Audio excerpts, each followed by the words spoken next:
Assalamualaikum warahmatullahi wabarakatuh. Perkenalkan, nama saya Cahyani Istiqomah dari jurusan Tadris IPA FTIK IAIN Jember. Di sini saya akan menjelaskan tentang bahasa baku dan kesopanan. Sebelumnya, dukung channel YouTube aku ya dengan cara subscribe, like, and comment. Ingat ya, subscribe itu gratis teman-teman. Terima kasih. Apa sih bahasa baku dan apa fungsinya ya? Bahasa baku adalah bahasa yang setidaknya mempunyai satu varietas standar.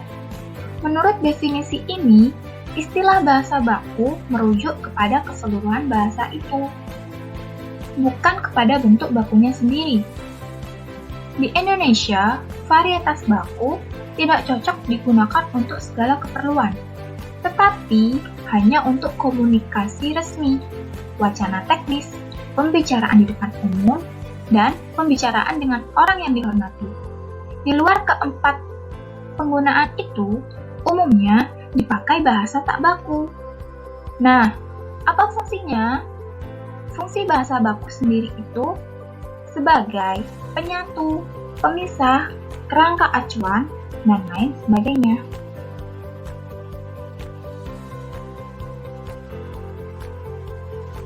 Cara menulis karya ilmiah itu berbeda ketika kalian menulis cerpen, puisi, dan novel. Kenapa demikian?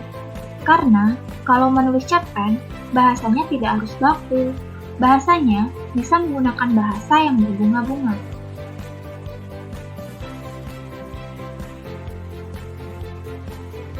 Contohnya, misal, embun menyapaku di pagi itu. Mataku terpaku melihat sosok gadis yang berperawakan tinggi dan putih sekali. Hatiku berdebar melihatnya. Itu ciri-ciri bahasa tidak baku. Jangan digunakan saat menulis karya ilmiah ya, karena karya ilmiah menggunakan bahasa yang baku saja. Contohnya, pagi pukul 7 ada seorang gadis desa bernama X. Gadis itu mengenakan baju berwarna merah. Perawakan tingginya 160 cm dan berat badannya 50 kg. Berdasarkan wawancara yang dilakukan pada hari Senin 8 November. Itu karya ilmiah. Kenapa?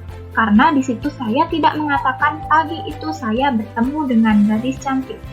Karena ukuran cantik setiap orang itu berbeda. Maka, ketika menulis karya ilmiah, saya mengungkapkan apa adanya berdasarkan wawancara dengan gadis X tersebut. Nah, sudah ya mengenai bahasa baku. Apa sih kesopanan? Dengan sopan, itu berarti kalian menghargai dirimu sendiri. Kesopanan ini berbeda dengan kebaikan. Memang, kesopanan itu bagian dari kebaikan. Tetapi bedanya, orang baik jika dicubit malah ngasih coklat. Orang normal jika dicubit malah membalas cubitannya. Yang tidak normal ketika kamu mencubit orang padahal kamu tidak kenal sama sekali dengan orang itu. Nah, itu namanya kurang ajar. Biasanya, orang-orang seperti itu melupakan terkait dengan kesopanan. Meskipun ada juga orang baik, kesopanannya kurang. Kesopanan tiap daerah berbeda-beda. Namun umumnya, khusus di Indonesia, tidak jauh berbeda dimanapun daerahnya. Kalau makan berbunyi, dianggap tidak sopan. Dimanapun kalau menyela pembicaraan orang tua, juga dianggap tidak sopan. Kesopanan ini perlu diperhatikan. Kesopanan ini harus diterapkan dalam kehidupan sehari-hari. Apa sih bahasa verbal? Bahasa verbal itu bahasa yang bisa dilisankan, dibunyikan, dan diwujudkan dalam bentuk tulisan. Contohnya, saya berbicara seperti ini merupakan bahasa verbal saya. Saya juga bisa menulis ucapan saya melalui WA. Misalkan, saya tulis buku. Buku ini saya lisankan dan bisa saya tulis. Misal, BUKU. Ini namanya bahasa verbal.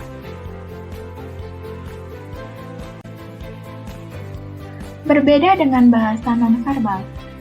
Bahasa nonverbal adalah bahasa yang tercipta oleh gerakan tubuh atau bisa disebut bahasa isyarat. Bahasa nonverbal juga bisa disebut sebagai refleks tubuh. dalam mengatasi suatu situasi yang sedang terjadi.